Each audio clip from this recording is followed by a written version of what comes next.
Oh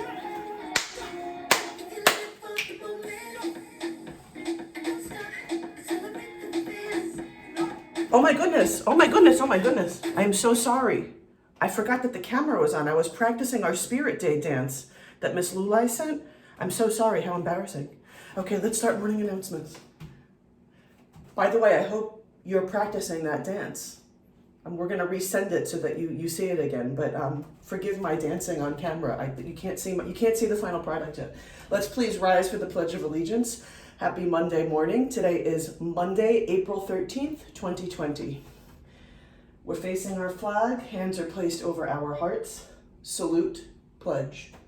I pledge allegiance to the flag of the United States of America and to the republic for which it stands, one nation, under God, indivisible, with liberty and justice for all.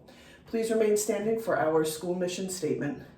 We are here to be literate, innovative, and proficient scholars who will participate in rich academic learning in a nurturing environment where we will rise.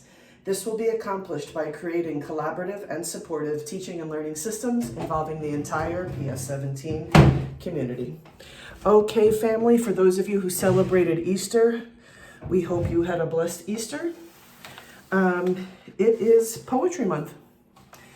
We spent a lot of time reading some nonfiction in preparation for Earth Day, which is on April 22nd, and it's a time where we celebrate the Earth. We're going to transition into some poetry. I'm going to read you two short poems today. And I think that these two poems both do happen to rhyme, but just a bit of information. Poems do not have to rhyme. And I'm going to also be trying to find a lot of poems that don't rhyme. Poetry is just about putting your feelings on a page in creative new ways. And they sometimes have a structure, but they don't always have to.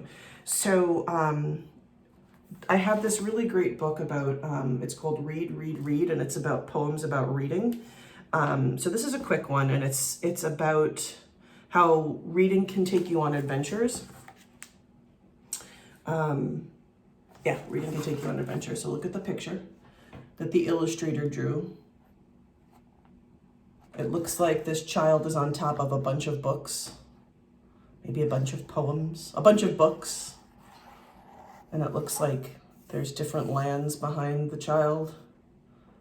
And as if the child could like conquer the world from reading. So the poem is titled, I Explore. I have lived in 20 countries. I have walked in King Tut's tomb. I have scuba dived through shipwrecks as I sat here in this room. So I don't think that the child really went to King Tut's tomb or lived through shipwrecks or scuba dived, because the child says, as I sat here in this room. So I'm thinking that means that as the child is reading books, they're taken on new adventures. I have stood upon a moonscape. I have witnessed peace and war. I have ridden a wild horse. I am a reader. I explore. Looks like they used the title of the poem at the end of the poem. Very creative. So that is this person's, using this person's imagination about how reading makes them feel.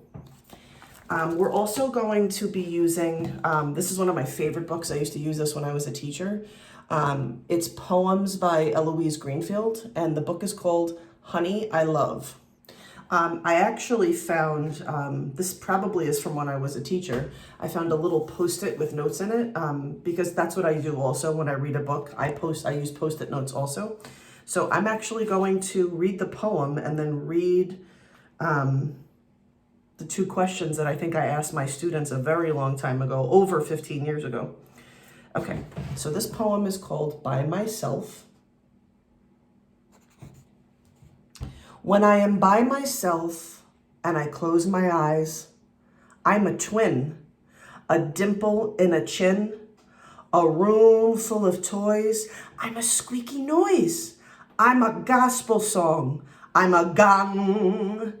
I'm a leaf turning red. I'm a loaf of brown bread. I'm a whatever I want to be and anything I care to be.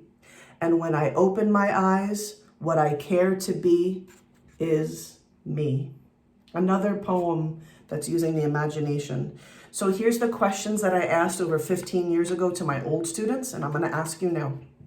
Do you enjoy your own company? It seems like the Eloise Greenfield, when she wrote this poem, does enjoy her own company, because at the last line it's, and when I open my eyes, what I care to be is me. Why is it important to learn how to be comfortable with who you are? So we're going to be reading more poetry this week and next week, and we're going to try writing some poetry together. So begin thinking about how you're feeling, because a lot of the times that's where good poems come from, is how you're feeling. You know how I'm feeling? I'm feeling like I want to practice my Spirit Day dance. What about you? PS17, we're made for now. Have an awesome day. We can't wait to see those Spirit Day videos. And as always, remember, say it with me, we love you.